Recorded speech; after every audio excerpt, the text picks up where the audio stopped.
Trump, quel bilan géopolitique? Alors que Donald Trump a engagé son deuxième mandat présidentiel depuis un an, cette question paraît non seulement incontournable, mais aussi essentielle. Incontournable, pourquoi? Parce que les initiatives américaines se multiplient et sont variées, complexes et nécessitent de revenir dessus. Nécessaire, parce que, à travers ce bilan, il est peut-être possible de saisir quelle est la stratégie et les objectifs structurels de l'administration Trump. Enfin, cela nous permettra de comprendre, peut-être, quelle influence géopolitique ont eu cette action sur le monde. Fabrice Ravel, bonjour. Bonjour Olivier, bonjour à toutes, bonjour à tous. Alors ma langue a fourché, j'ai dit cette action, alors qu'il faudrait dire ces actions, et elles sont infiniment nombreuses depuis le début du mandat de Trump. Ça, c'est le moins qu'on puisse dire. Et c'est vrai qu'à votre invitation, je vais m'efforcer de décliner les principales.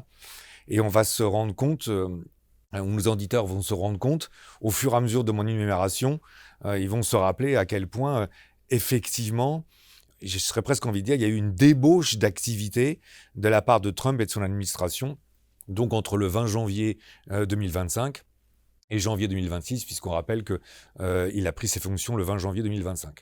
En réalité, il n'y a pas moins de 9 événements qui me paraissent importants à rapporter et que je vais m'efforcer donc de retracer succinctement pour qu'on puisse bien effectivement essayer ou s'efforcer de répondre à la question quel premier bilan, encore faut-il se rappeler quelles sont les actions qui ont été mises en place. Alors d'abord, dans tous les sens du terme, et d'un point de vue chronologique, et en termes d'importance telle que Trump l'y accorde, il y a la reprise des négociations avec Vladimir Poutine et la diplomatie russe. Je ferai remarquer que d'ailleurs c'est une sorte de fil rouge, ça c'est une expression je pense qui est assez opportune, ou de fil conducteur, ou on va dire presque de série télévisée ou de feuilleton, tellement il y a eu un nombre incalculable d'épisodes et d'événements qui n'ont fait que s'égrener tout au long de l'année, ou qui ont marqué tout au long de l'année, avec des rencontres, des ruptures, des retours. Alors, dans la foulée, c'est le moins qu'on puisse dire, début avril, j'insiste nos auditeurs à se rappeler de cette image assez truculente d'un Donald Trump en train de montrer un immense tableau qui était censé rappeler le 3 avril quels étaient les excès de l'ensemble du monde envers les États-Unis d'Amérique par des droits de douane qui étaient excessifs. C'est que 6 jours plus tard, Donald Trump donnait un moratoire de 90 jours et qu'au mois d'août, il y a certains pays avec lesquels il a effectivement mis ses droits de douane et d'autres avec lesquels il a prolongé le moratoire. Donc, on sent bien là déjà qu'on est à la fois dans le dynamisme, mais dans la nécessité que d'avoir à interpréter par la suite ce qui est en train de se mettre en place. Dans la continuité, on fera remarquer que Trump s'est targué que d'avoir joué un rôle essentiel sur son raison sociale le 10 mai 2025 pour qu'il y ait une sorte de cessez-le-feu entre l'Inde et le Pakistan. Ça, c'est une difficulté entre ces deux pays que là aussi, on a vu l'opportunité de retracer dans une séance précédente entre l'Inde et le Pakistan, où on s'interrogeait de savoir si ça allait se transformer en guerre ou s'il allait y avoir un apaisement. Puis, je rappelle que dans la nuit du 21 au 22 juin 2025, il y a eu les bombardements de plusieurs sites de centrales nucléaires en Iran, avec les B2, donc là on est déjà sur une 4e intervention. Puis il y a eu un 5e événement qui est la tentative de paix entre le Rwanda et la République démocratique du Congo, avec, on peut déjà d'emblée le dire, un premier traité qui aurait été signé fin juin et qui aurait été pérennisé par des accords de Washington le 5 décembre pour essayer de mettre un lien de continuité. Puis il y a eu un traité qui est le traité sur la bande de Gaza, ou qui est appelé le projet ou le traité de Trump, qui aurait été signé fin septembre 2025. Alors ce qui est intéressant, c'est que là on a une succession apparemment de tentatives de mise en place de traités de paix, mais dans la continuité, on fera remarquer que le 20 décembre 2025, Trump a donné l'ordre à l'armée américaine de bombarder des bases de l'État islamique en Syrie, et que le 25 décembre, le jour de Noël, dans la continuité 5 jours après, il a envoyé une douzaine de Tomahawk sur des bases de l'État islamique dans le nord-ouest du Nigeria. Qu'enfin, le samedi 3 janvier 2026, il y a donc, on va dire, la capture du président vénézuélien. Et autre fil rouge, serait-on à dire, puisque le fils de Donald Trump Jr. a lui-même été au Groenland dès janvier 2025, avant même l'investiture de son père. Il y a, on va dire avec insistance, la demande, pour ne pas dire la pression, nos auditeurs choisiront le terme qui leur convient le mieux, la pression qui est faite et sur le Canada et sur le Groenland. On voit bien que là, il y a une sorte de frénésie et qu'il va falloir d'ailleurs interpréter parce qu'on est face à des actions qui sont multiples, qui concernent énormément de parties ou de régions du monde différentes, pratiquement tous les continents sont concernés, et qu'en plus, on est dans l'alternance entre des démarches qui visent plutôt à essayer de rétablir la paix entre des belligérants, et puis des démarches qui sont plutôt des opérations militaires qui cherchent à emporter la décision par des conflits ou par la guerre. Donc là, me semble-t-il, afin qu'on puisse atteindre l'objectif de l'appréciation des actions telles qu'elles ont été menées, une interprétation va être nécessaire. Oui, parce que là, du fait de la grande variété des actions, de leur nombre, de leur localisation, des modalités, c'est difficile d'y voir clair et de voir une cohérence à ces actions. Donc peut-être que pour y parvenir, on peut mettre en place des démarches. La première, ce que je vous propose, c'est de s'intéresser aux résultats de ces actions ou de ces initiatives américaines, et puis peut-être dans un deuxième temps, d'essayer de relier ces actions aux objectifs qui ont été affichés par l'administration Trump. Donc dans un premier temps, les résultats déjà. Dans un premier temps, il convient d'essayer de percevoir objectivement quels pourraient être les résultats des actions telles qu'elles ont été menées. Et là, à mon sens, en termes de méthode, il y a une distinction qui s'impose. Et cette distinction qui s'impose est assez naturelle. Comment peut-on apprécier ces résultats à court terme et à long terme? Parce qu'on va bien voir que tant que d'un point de vue diplomatique que d'un point de vue militaire, il n'est pas impossible qu'on soit déjà amené à considérer que l'appréciation qu'on va être amené à porter va être à nuancer selon justement qu'on est sur un temps court ou qu'on est sur un temps long. Si on commence déjà par évoquer les résultats sur un temps court, l'impression spontanée que ça peut donner, j'insiste, c'est que objectivement, on peut avoir le sentiment qu'un certain nombre de succès ont été remportés. D'abord d'un point de vue diplomatique, parce que c'est vrai que le constat qu'on est amené à faire, c'est qu'en tout cas, Donald Trump s'est efforcé d'amener, si pas la paix, des cessez-le-feu et la fin des combats dans au moins 3 parties du monde qui sont essentielles, entre l'Inde et le Pakistan d'une part, entre le Rwanda et la République démocratique du Congo d'autre part, et puis au Proche-Orient enfin, avec la mise en place d'un plan de paix pour la bande de Gaza. Et puis au niveau militaire, là aussi, on pourrait être amené à considérer que les succès sont importants, parce que d'ailleurs, ce qui est assez intéressant à souligner dans cette perspective, je vais essayer de les reprendre par complexité croissante en termes d'opérations militaires. Il est incontestable que les frappes ont réussi d'un point de vue des missiles qui ont été déployés au Nigeria, que si on regarde les opérations aériennes, je pense à celles qu'on a évoquées en Syrie d'une part, je pense aussi à celles sur lesquelles on s'était arrêté plus longuement sur les centrales nucléaires en Iran. Ça nécessite en plus des coordinations entre les bombardiers et les forces aériennes d'autre part. Elles sont une réussite. Et puis enfin, si on s'arrête strictement à la dimension opérationnelle, j'insiste, si on s'arrête strictement à la dimension opérationnelle d'un point de vue militaire sur l'opération qui a été menée au Venezuela, on voit bien que là, on est sur la réussite d'une coordination interarmes qui a nécessité que de pouvoir conjuguer une intervention aérienne, le déploiement de troupes au sol, donc ça c'est très différent quand même, et la capacité de projection et de retour sur des forces maritimes qui les accompagnent. Donc de ce point de vue-là, c'est clair qu'on a un succès. Après, par contre, si on remet ces événements dans des perspectives à plus long terme, on peut légitimement s'interroger un peu plus sur les résultats tels qu'ils ont été obtenus. Je ne manquerai pas de souligner d'ailleurs que quand on bascule de ce court terme à ce long terme, finalement, on bascule d'une dimension tactique à une dimension stratégique. Ça ne me paraît pas inintéressant à expliquer parce qu'on voit bien que là, ça nécessite peut-être que de mesurer la portée que ces actions semblent avoir eue dans un premier temps. Et on va être évidemment dans un mouvement de balancier parce qu'on va remarquer là aussi que tant d'un point de vue diplomatique que d'un point de vue militaire, il va falloir peut-être attendre davantage pour totalement pouvoir apprécier la portée de ces actions. D'abord parce que d'un point de vue diplomatique, oui, dans les événements qu'on a cités auparavant, on a pu avoir des cessations de combat et des cessez-le-feu, mais ce qu'on est obligé de remarquer, c'est que sur le fond, on n'a rien résolu. D'abord, il est évident que dans la rivalité qui est très longue entre l'Inde et le Pakistan, rien n'a été résolu. On sera tenté de rajouter que pour ce qui concerne le Rwanda et la République démocratique du Congo, il a fallu que les diplomates américains insistent énormément pour que les accords de Washington qui ont été signés le 5 décembre et qui ont été plusieurs fois retardés, parce qu'en fait les combats ne s'arrêtent pas vraiment, et que non seulement les combats ne s'arrêtent pas vraiment, mais qu'ils ont l'air plutôt de s'intensifier au moment où les accords de Washington ont été signés. Donc on a le sentiment qu'on est plutôt, malheureusement, dans la continuité de tous ces traités de paix dans la région qui ont été avortés. Quant à la situation au Proche, au Moyen-Orient, on voit bien que s'il y a une première phase qui a été signée le 9 octobre en Égypte entre Israël et un certain nombre d'autorités palestiniennes, on est bien loin d'avoir obtenu une paix définitive et que les tensions restent très importantes. Donc déjà là, il faut quand même mesurer son appréciation.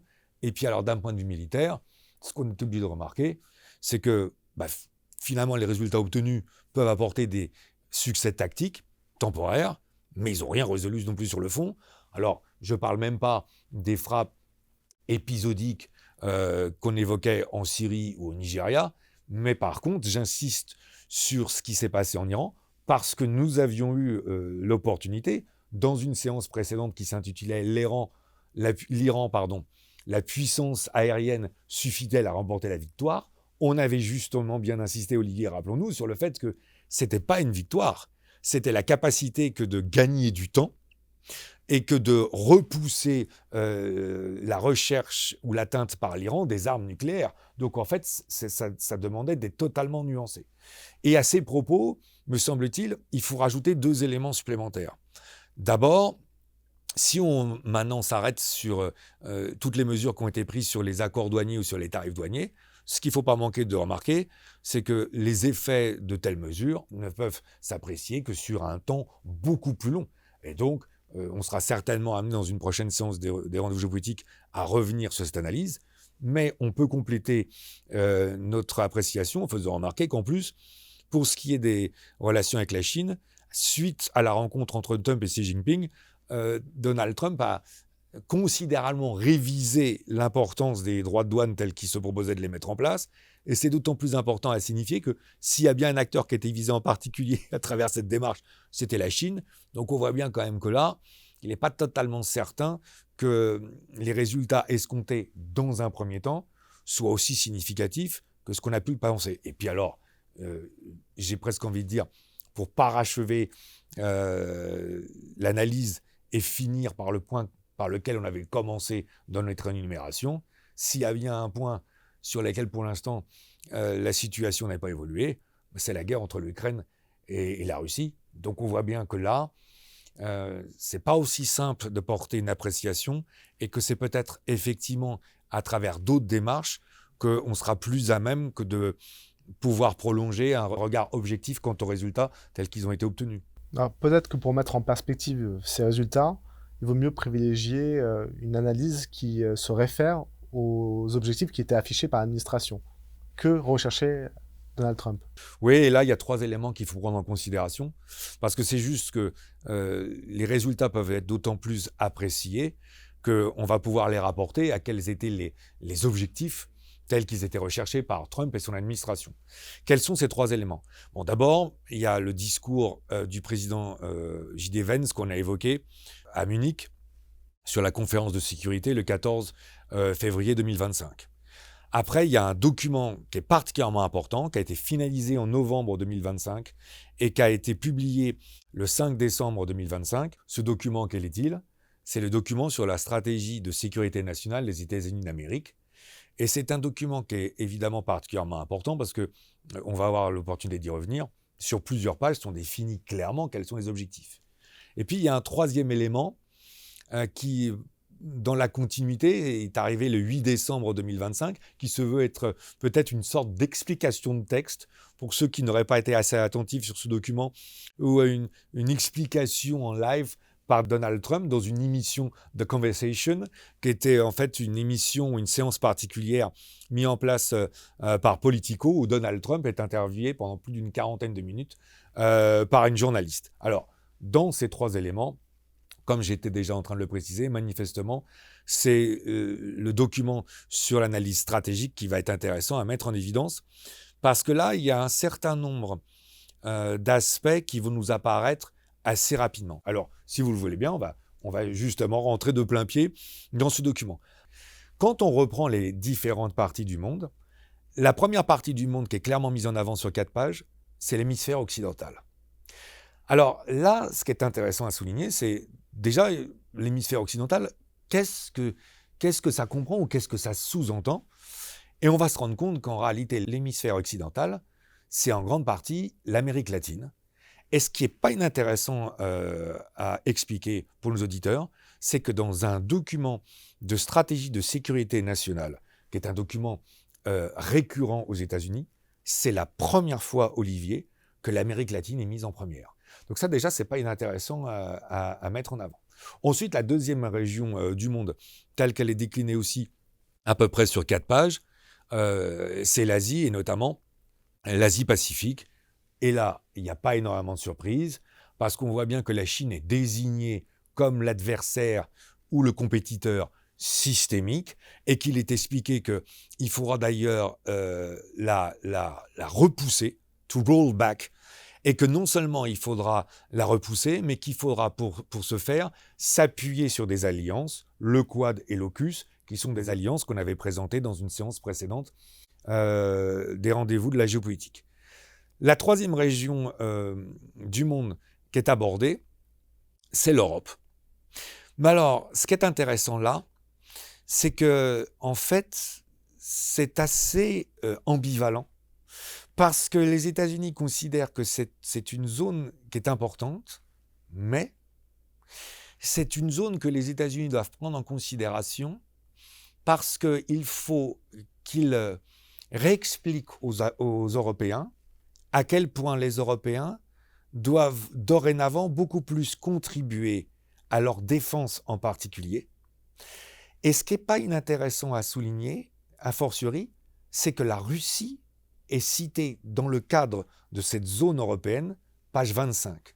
Donc, ça veut dire que d'une part, il n'y a pas une partie particulière qui est attribuée à la Russie, dont il est dit par ailleurs qu'elle est très affaiblie dans la guerre en Ukraine, et dont il est dit que le rôle de la diplomatie américaine, c'est que de réapprendre aux Européens à mieux vivre avec la Russie et à permettre d'évoquer les grands risques ou les grandes dichotomies sur le continent européen pour éviter que les Américains soient amenés à disperser leurs moyens par rapport à l'objectif premier, qui est la rivalité avec la Chine. Ça, c'est très très important à entendre, et on voit bien que là, il y a un enchaînement qui permet de mieux comprendre dans quelle perspective stratégique on est en train de s'insérer. Enfin, il ne sera pas inintéressant de dire que le Proche et le Moyen-Orient arrivent qu'en 4e position sur 2 pages, et que l'Afrique n'est citée que sur 3 paragraphes, dans la dernière page, et qu'il est dit que d'ailleurs, que la politique qu'il faut y mener n'est plus du tout une politique pour contribuer à amener une politique libérale ou une politique de développement, mais que c'est plutôt une politique d'investissement pour développer les formidables ressources, je cite, naturelles de l'Afrique. Donc là, on sent bien qu'il y a quand même un certain nombre de grandes logiques qui sont en train de se mettre en exergue, de se mettre en lumière, et qu'on va peut-être encore mieux percevoir si on s'efforce maintenant de les synthétiser dans une grille de lecture de géostratégie globale. C'est assez clair, ces logiques qui sont en train de se mettre en place, mais est-ce qu'on peut dégager derrière ça une philosophie générale de Trump et de son administration? Oui, là, il y a une philosophie générale qui se dégage, et on commence à s'en rendre compte si on arrive à les remettre en perspective et à repenser à 2 références en particulier, et d'ailleurs qui sont mis clairement en avant dans le document qu'on a cité auparavant. Quelles sont ces 2 références? Bon, d'abord, c'est clairement la doctrine Monroe. Et c'est très intéressant de rappeler que ce discours du 5e président des États-Unis, James Monroe, 2 décembre 1823, il faut faire attention parce qu'on a tendance souvent à le caricaturer ou à le réduire uniquement à l'isolationnisme. Mais ça n'est qu'un pan ou qu'un versant de cette doctrine. Parce que dans l'autre perspective de cette doctrine, il y a bien cette volonté cette phrase traduite « l'Amérique aux Américains » qu'il faut traduire. C'est le continent américain dans sa globalité aux seuls États-Unis d'Amérique du Nord qui sont les seuls habilités à exercer une hégémonie légitime et naturelle, ce qui en plus, et on le voit bien, c'est bien marqué dans le document qu'on évoquait auparavant, ce qui veut dire qu'en plus, les États-Unis interdisent toute autre puissance que de ne serait-ce même imaginer y jouer un rôle dans la région. Et dans le cas contraire, les États-Unis sont poussés à intervenir. Donc c'est très important ce qu'on est en train de dire.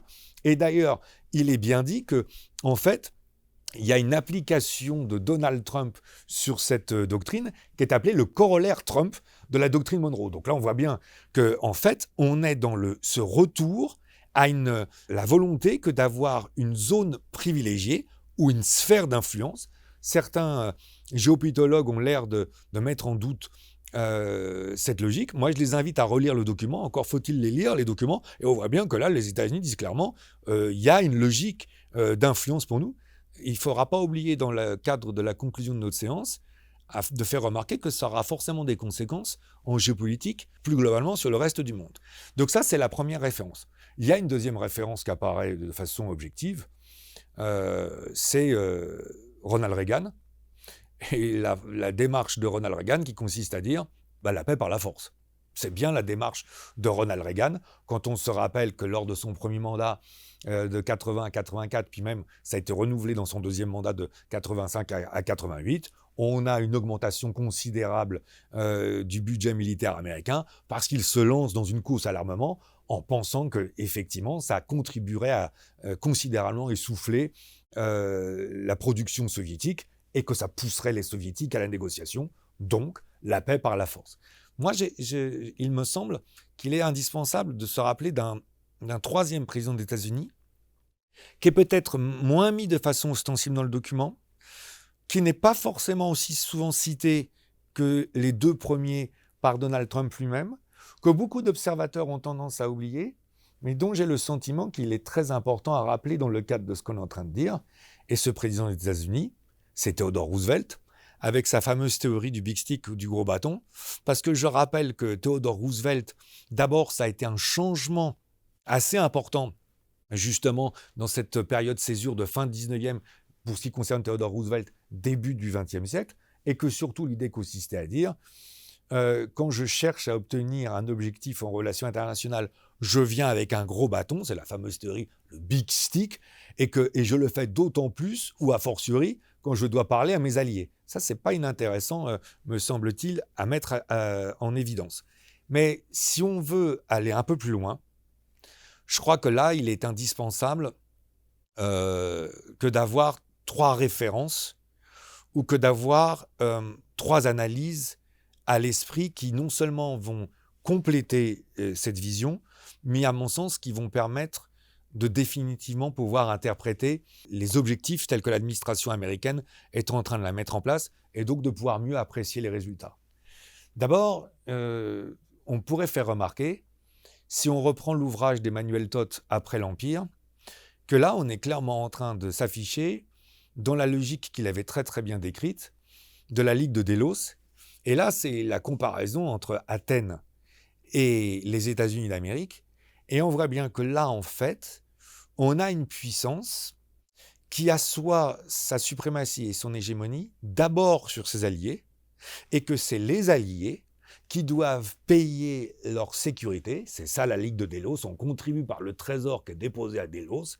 On contribue à façonner la flotte athénienne et la puissance militaire athénienne pour qu'en retour, Athènes puisse apporter la sécurité de sa flotte et de son armée. Et donc on voit bien que là, c'était bien l'idée d'Emmanuel Todt d'ailleurs, il y a une image qui s'impose spontanément sur le monde tel que Trump le voit, et y compris tel que l'OTAN le voit, quand il n'a de cesse que d'insister en disant que les Européens ne payent pas assez, notamment par rapport à leur budget, sur le budget de l'OTAN. Donc ça, je pense que c'est une première chose qu'il faut bien avoir à l'esprit.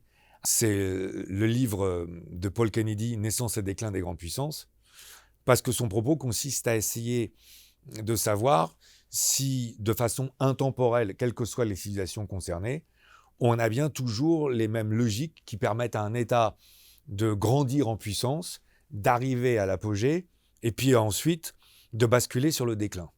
Pourquoi est-ce que je suis en train de penser à cet ouvrage? Parce que Paul Kennedy souligne, et il démontre d'ailleurs, que quand la puissance concernée bascule, on va dire, d'une force macroéconomique et transformée en puissance politique vers une trop grande puissance militaire, elle s'épuise. Et d'ailleurs, dans la continuité de ce raisonnement de Paul Kennedy, il y a peut-être un point qu'on pourrait souligner et dont j'ai le sentiment qu'il est rarement fait. Parce que tout le monde, finalement, s'est attaché à observer les droits de douane, leur pourcentage et leur réalité par rapport à quelles étaient les différentes relations commerciales. Mais ce qui est intéressant dans cette logique de droits de douane, c'est que là, on a un formidable aveu, en fait. Parce que si on y réfléchit bien, le besoin ou l'impérieuse nécessité que de mettre un droit de douane, est-ce que c'est pas souligner le fait que spontanément, on se sent en difficulté ou on se sent en faiblesse sur le marché économique? Parce que si on fait une comparaison avec l'histoire des États-Unis, je pense qu'on constatera assez aisément que c'est jamais les États-Unis des années 50, c'est-à-dire des années 1950 ou des années 1960, qu'auraient craint la compétition économique et qu'auraient éprouvé le besoin de mettre des barrières douanières pour se protéger de puissances économiques qui avaient l'air de menacer leur croissance. A contrario, on était plutôt dans des États-Unis dont il ne faut jamais oublier de rappeler qu'après 1945, ils poussaient les Français et les Anglais à décoloniser parce que les empires coloniaux étaient des territoires qui leur étaient inatteignables parce qu'ils étaient protégés par des tarifs douaniers particuliers et qu'ils se sentaient suffisamment forts pour pouvoir s'y imposer. Donc le simple fait qu'on soit déjà dans une logique de barrière douanière a l'air de montrer quelque chose qui est assez intéressant. En fait, il y a un étalage, il y a une débauche de puissance, mais cet étalage et cette débauche de puissance, dans l'esprit de Paul Kennedy et dans la logique telle qu'on l'a exprimée, c'est en train d'affirmer beaucoup plus qu'une faiblesse, c'est en train d'affirmer en fait la peur d'un déclin. Ça, c'est un paradoxe qui est, me semble-t-il, très important à souligner.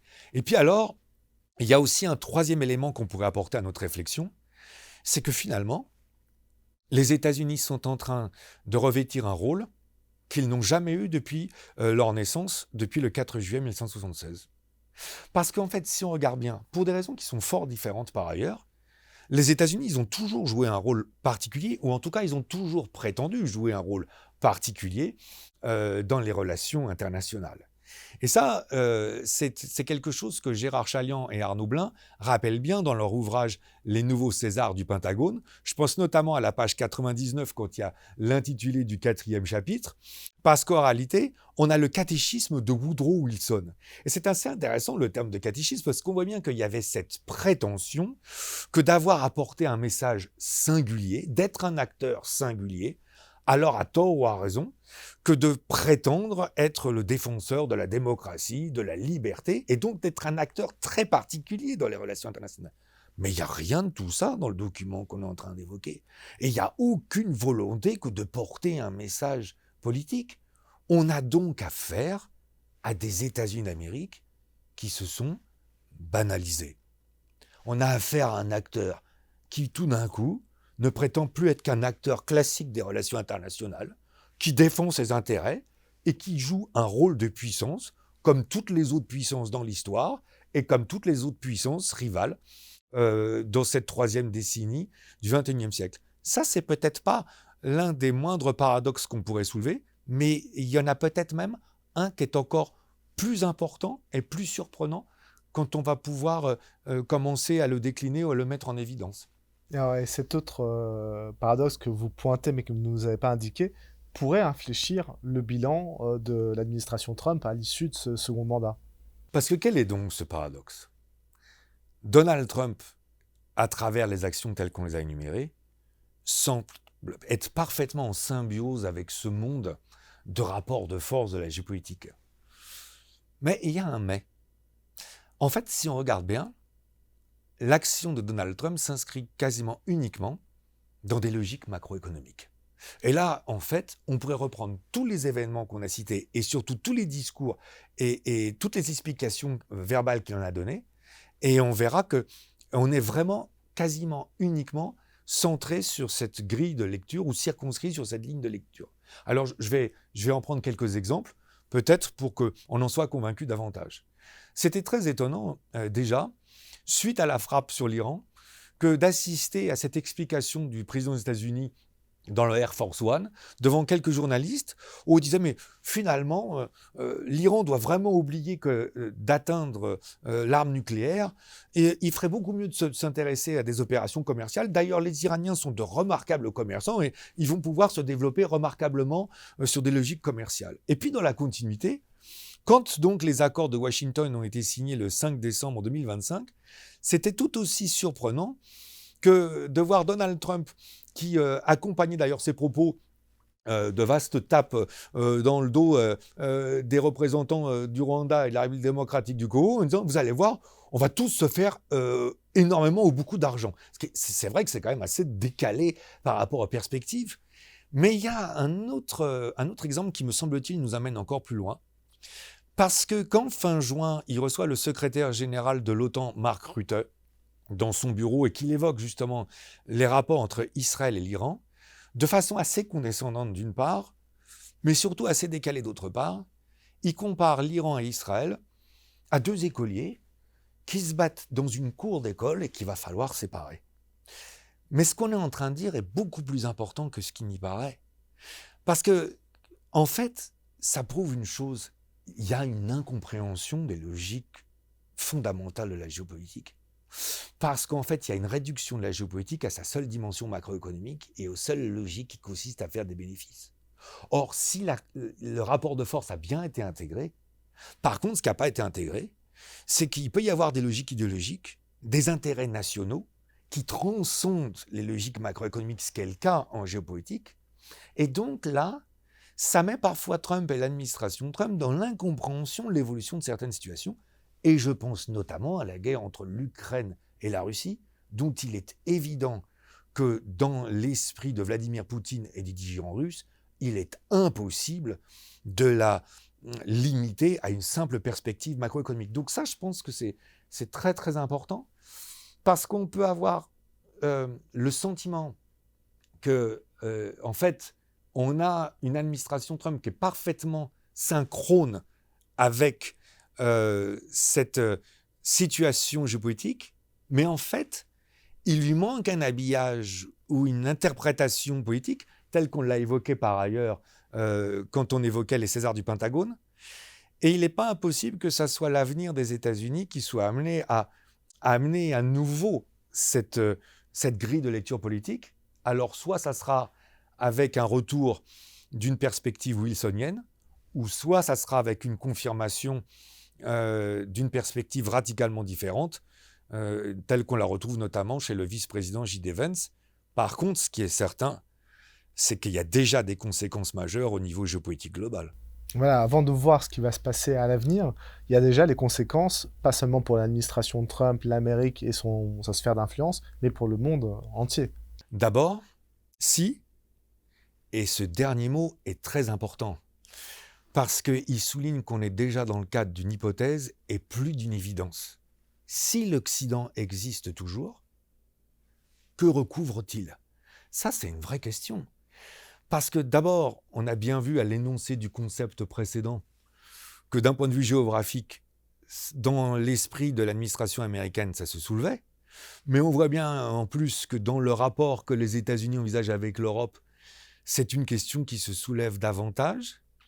Et la question d'ailleurs, on peut aussi la prolonger en s'interrogeant à l'avenir si les Américains, dont c'est la prétention actuelle, vont changer la politique de l'Europe dont ils considèrent qu'elle ne correspond plus aux défis pour s'en faire des alliés, ou si c'est les Européens qui vont réussir, avec de nouvelles élections américaines, à revenir à la nature des relations telles qu'elles étaient auparavant. Donc là, on voit bien qu'on a déjà une première conséquence qui est très importante.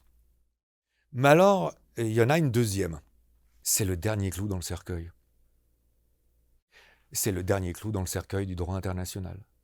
Parce que maintenant, il va falloir m'expliquer comment on va pouvoir opposer aux Russes le droit et leur réfuter la possibilité que d'accroître leur territoire, De même qu'il va falloir essayer de comprendre comment on va poser aux Chinois le droit international sur leur tentation à Taïwan, quand on voit les actions américaines ces 12 derniers mois, et en particulier les actions qu'ils ont menées au Venezuela. Donc là, on est dans un bouleversement, et certains pensent qu'en réalité, c'est un retour à la réelle politique. Je n'en crois rien. La réelle politique a toujours été présente. Et donc en fait, c'est une prise de conscience pour les Occidentaux, et en particulier pour les Européens, qui se sont si souvent accrochés à ce rêve d'une paix éternelle, pour ne pas dire d'une paix perpétuelle. Les Européens, il va leur falloir réapprendre à vivre seuls. Et pour vivre seul en géopolitique, il faut réapprendre à se penser comme puissance. Être une puissance ou ne plus être.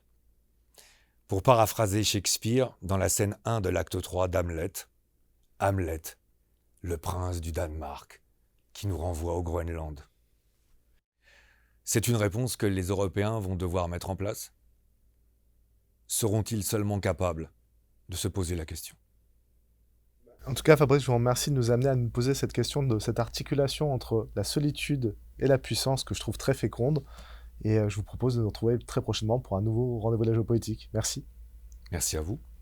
Merci à toutes, merci à tous de nous avoir suivis pour ce nouveau numéro des rendez-vous de la géopolitique. Et à bientôt.